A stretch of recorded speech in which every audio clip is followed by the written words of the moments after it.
नमस्कार दोस्तों। चुनाव खत्म हो चुके हैं। अब चुनाव के परिणाम का इंतजार चल रहा है। इस इंतजार के बीच में चल रहा है समीक्षाओं का दौर। समीक्षा जो जनता भी कर रही है, समीक्षा जो राजनीतिक विश्लेषक है वो भी कर रहे हैं, जर्नलिस्ट कर रहे हैं और प्रतिनिधि भी अपनी समीक्षा कर रहे हैं कि वो किस पोजीशन में है। तो आज हम बात करेंगे नागौद विधानसभा की समीक्षा के बारे में। नागौद विधानसभा में भाजपा से नागेंद्र सिंह, कांग्रेस से डॉक्टर रश्मि सिंह और यादवेंद्र सिंह है बहुजन समाज पार्टी से। लोकल भाषा में बोलें, क्योंकि मेरी खुद की विधानसभा भी है, तो नागेंद्र सिंह को दाऊ साहब कहा जाता है।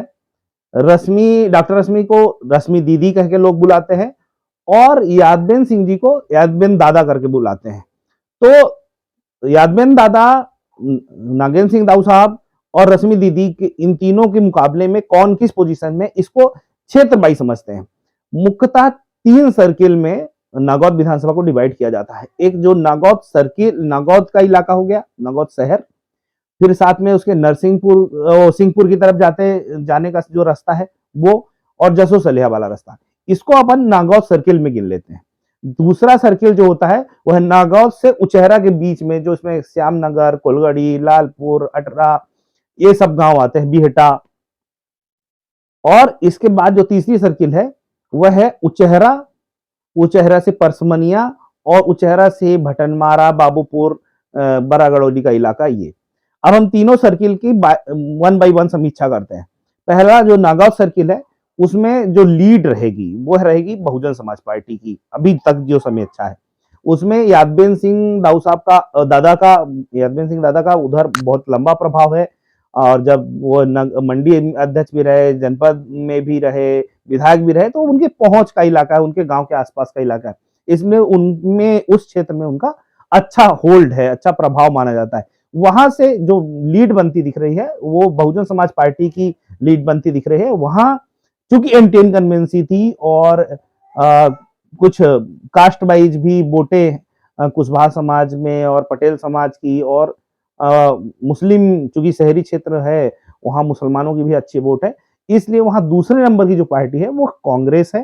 तीसरे नंबर में हालांकि नागौद गढ़ी भी वही है, जो नागेंद्र सिंह दाऊ साहब हैं उनका भी गृह निवास नागौद ही है, लेकिन वह वहां की पोजीशन में चूंकि अभी जो सर्वे से दिख रहा है वहां वह तीसरे नंबर पे दिख रहे हैं।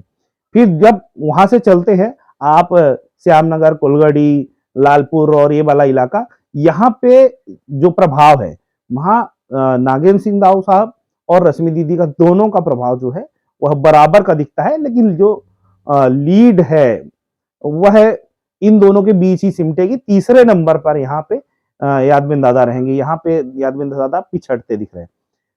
अब ये इलाका ये कह सकते हैं कि ये बिहटा का इलाका है, श्यामनगर, कोलगड़ी का इलाका है, इसलिए यहाँ पे रश्मि दीदी को थोड़ा सा एज रहेगा, तो शायद कांग्रेस यहाँ नंबर 1 की पोजीशन में आ सकती है। नहीं भी आई तो नंबर 2 की पोजीशन में यहाँ पे रहना उसका लगभग तय है। अब आते हैं परसमनिया, उचेहरा और ये बाबूपुर, भटनमारा, बड़ा गड़ौली का इलाका। यहाँ पे जो है निश्चित तौर पर जो एज बनता हुआ दिख रहा है वह भाजपा का दिख रहा है, मतलब नागेंद्र सिंह दाऊ साहब यहाँ 1 नंबर की पोजीशन में दिख रहे हैं। अब जो बन रहा है 3 सर्किल में तीनों अलग अलग पोजीशन में दिख रहे हैं। नागौद सर्किल में यादवेंद्र दादा का प्रभाव ज्यादा दिख रहा है। नागौद से ये जो सर्किल है अपना नागौद से उचेहरा के बीच का सर्किल, इसमें रश्मि दीदी का ज्यादा प्रभाव दिख रहा है। और उचेहरा, परसमनिया और फिर जो ये वाला इलाका है, इस इलाके में कहीं ना कहीं बढ़त दिख रही है नागेंद्र सिंह दाऊ साहब की। 3 प्रतिनिधि हैं, 3 इलाके हैं और तीनों इलाकों में एक एक करके तीनों की पोजीशन बेहतरीन दिख रही है। लेकिन जो ये परसमनिया से जहां पे नागेंद्र सिंह दाऊ साहब लीड ले रहे हैं वहां पे 2 नंबर की सिचुएशन में कांग्रेस है, मतलब रश्मि दीदी है। जहां पे यादवेंद्र दादा लीड ले रहे हैं नागौद के इलाके में, उसमें भी 2 नंबर की पोजीशन में रश्मि दीदी है। ऐसी सिचुएशन में अगर वह पोजीशन, ये श्यामनगर कोलगड़ी वाला ये जो इलाका है, इस पोजीशन में नंबर 1 की पोजीशन में रश्मि दीदी आती है, तो जो पूरे क्षेत्र का एक समीकरण बनता है उसमें कांग्रेस विनिंग पोजीशन में जाती हुई दिखाई दे रही है। अब इसी क्षेत्र में अगर रश्मि दीदी दूसरे नंबर में आती है और यादवेंद्र सिंह दादा तीसरे नंबर पे आते हैं, दाऊ साहब लीड कर लेते हैं, तो दाऊ साहब उस विनिंग पोजीशन में आ जाएंगे। या फिर आप ये कह सकते हैं कि बराबर की पोजीशन में भी अगर ये जाते हैं तो भी कांग्रेस को ही एज मिलता हुआ दिख रहा है, क्योंकि किसी भी क्षेत्र में रश्मि दीदी का जो प्रभाव है वह दूसरे पोजीशन में तो रहा ही है। वह तीसरे नंबर की पार्टी, किसी भी बड़े छोटे सर्किल में कह लगा, आप किसी जनपद के वार्ड नंबर में या जिले के वार्ड नंबर में आप लगाए, हर पोजीशन में रश्मि दीदी पहले या दूसरे स्थान पर मिलती हुई दिखाई दे रही है। इसका जो फायदा है वो टोटल क्षेत्र में दिखेगा। और जो भाजपा की टक्कर है वह टक्कर इस चीज पे है कि जो बीच का इलाका है इसमें भाजपा कितना गेन करती है। तो जो मेजरली पोजीशन वाइज दिख रहा है उसमें अभी तक कांग्रेस को एज है। कांग्रेस नंबर 1 की पोजीशन में जा रही है, भाजपा नंबर 2 की पोजीशन में और बहुजन समाज पार्टी नंबर 3 की पोजीशन में जाती हुई दिखाई दे रही है। पोजीशन पिछली बार चुनाव की तरह ही निर्णायक होगा, 5000 से कम वोटों के अंतर में ही निर्णय होगा, इसलिए सिचुएशन को क्लियर कट आंकना थोड़ा सा मुश्किल है। पिछली बार 1235 वोटों से यादवेंद्र दादा हारे थे और यादवेंद्र दादा सुबह से रात तक लीड में थे।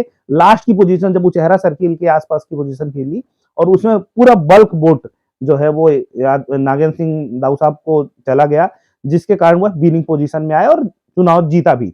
इसीलिए उचेहरा का इस बार का जो चुनाव है वह भी उतना ही टफ है। लेकिन इस टफ सिचुएशन में भी अभी वर्तमान के आकलन में कांग्रेस की रश्मि दीदी नंबर 1 विनिंग पोजीशन में जाती हुई दिखाई दे रही है। परिणाम 3 दिसंबर को आएंगे, उसके बाद अपनी समीक्षा कितनी सही होती है इस पर भी एक वीडियो लेकर आएंगे। तब तक के लिए धन्यवाद।